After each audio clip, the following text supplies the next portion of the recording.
Everyone, and welcome to some of my WWE Pet Peeves. So these are things that I don't necessarily hate. I despise these things. But whenever I see them going on, I get annoyed. Like, why would you do something like that? So I only got 4 of them. This is going to be a pretty short video. I'm going to be going on a vacation. I might be able to record content out there. But otherwise, this will be going up on the 13th. It's being recorded on the 12th, just in advance before we get started.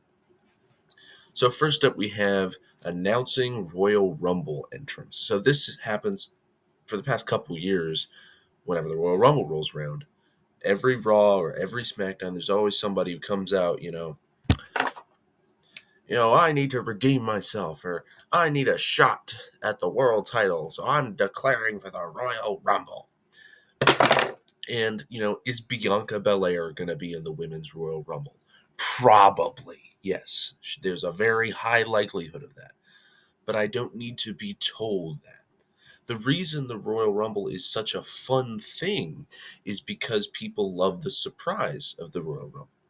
Whenever you see somebody that you didn't expect to come out or didn't expect to come out so early or so late, you're like, oh, let's go, hoorah. What's an example? When Booker T came out last year, everyone was like, oh my gosh, it's Booker T. Woohoo! Hooray. Everybody's happy because, it's Booker T. Booker T, former wrestler, legend, commentator, and it was an excitement-driven moment. Now, obviously, they won't do this with big returns like that, but even tiny ones, like somebody who hasn't been on TV for a while, they come back and announce for the Rumble. Like, I don't need to see that. I just want it at the Rumble. That makes it more of a surprise and more fun. So it annoys me when it happens. Another pay-per-view related one, slow Money in the Bank cash-ins and ladder climbs. This happens all the time. So, Santi's app did a great little clip on this, but pretend you are trying to give me the contract. Oh, you want to cash in Money in the Bank? Are you sure you want to cash in? Are you sure? Okay. Do you mind if I just ask you, can you read this eye chart over here? Okay, good. Let me just test your hearing. Okay, sounds good. Do you still want to cash in? Okay, we're going to need to do all that again because I completely forgot it. Sorry, I have short-term memory loss. Okay, are you certain you want to... Like every referee takes hours to cash in a Money in the Bank contract. And even then, when somebody's getting the Money in the Bank contract originally, the ref is, he's watching and thinking, oh man, I'm going to announce that thing slowly as the other person's going,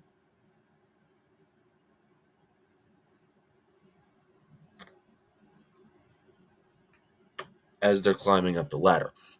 It's like somebody has shot them with a slow-mo gun the moment they step on the ladder. In that situation, you would think, adrenaline is getting to you. Like, oh my gosh, I'm alone. Yes, let's go. Woohoo! But no, it's slowness that's getting to you. It ticks me off. Like, why are you doing this? Why is the ref so slow? Why are you so slow on the ladder? Just go. But, oh, they're tired. Whatever. Third and second to last, we have auto push drops. Now, this kind of sounds weird, and I'm going to have to explain it. So, let's pretend somebody who doesn't get much TV time, like Nikki Cross here, asks for TV time, and Triple H says, okay. Remember when Nikki was doing that thing where she would just kind of do this?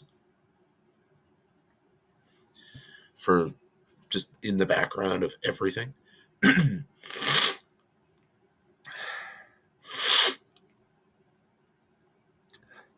Well, have you seen that in a while? Not really. No. It's just kind of disappeared. So is Nikki herself. Like, she's just been gone from the company. Well, like, she's clearly been in the company, but she hasn't done anything because she's just been not on TV. Now, she's probably been working the live event circuit, and I'm checking right now. Not even the live event circuit. Wow. Her last TV match was a Battle Royal in November. Her last televised singles match was in July. And then from July to October, she was working main event. And then she had a tag match in October, and that's it. So my issue is when they have an idea and this like staring around thing idea. I'm like, okay. So Nikki, she's been staring at things, just kind of zoned out for a while now. Okay. Why is this happening? And I was intrigued. I wanted to know what's going on. Why is Nikki doing this? And then the story just got shot out of the park. Gone. Disappeared. A similar thing happened with Xia Li. If you remember a couple of weeks ago, she had started a storyline where she would like knock people out with her spinning kick, but like nobody cared, including me. So it instantly got dropped. At least give it like a month to brew. And they didn't even give it that. Give it like 2 weeks. And said, nope, not good. Goodbye. It disappoints me. And lastly, this one is less about the company or the promotion rather than its fans. Nostalgia glasses. So this is when people say, oh, what are you talking about? Bryan Danielson? No, he's not as good as Bret Hart. Of course not. And I respect your opinion that Bret is better than Bryan. But if you just look at the context of their situations and the matches they were working and their work ethic, you can argue Bryan is much better.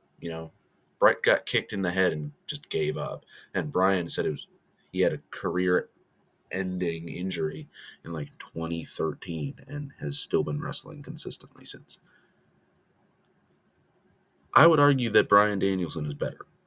And this picture here, Hogan's better than Roman. What are you talking about? This is for like old wrestling fans. And this, we can all agree, is not true. I think that other than them, nobody believes this opinion here. But it's just kind of sad to me when I see it happen because I'm like, I understand that you like the old guys and their skills, but we're in a new era now. There's been a changing of the guard for a long time. So originally we started like the 80s, your Hogans and stuff. Then you get to 1992. That's where you start getting your Shawns and Bretts, new generation era. Okay. 97 is when we still have a couple of the guys from the new generation, but we've now fully handed over to the Attitude Era stars in like 97.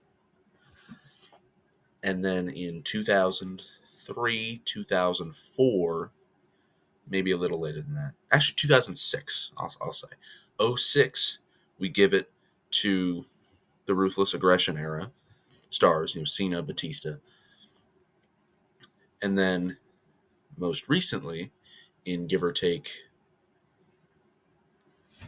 now we give it to this era's stars.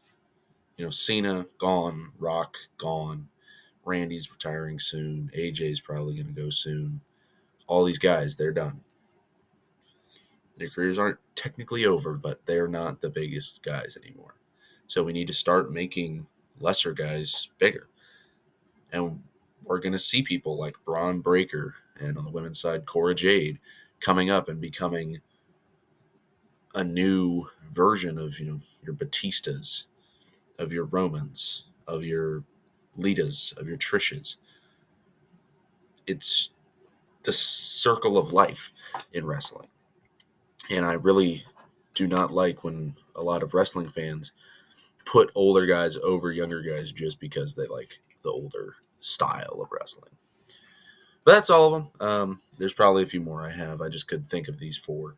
And I wanted to get this out in somewhat consistent time because I'm leaving in about an hour. So hope you have a good day, good evening, good night, good morning, good dusk, good whatever, and goodbye.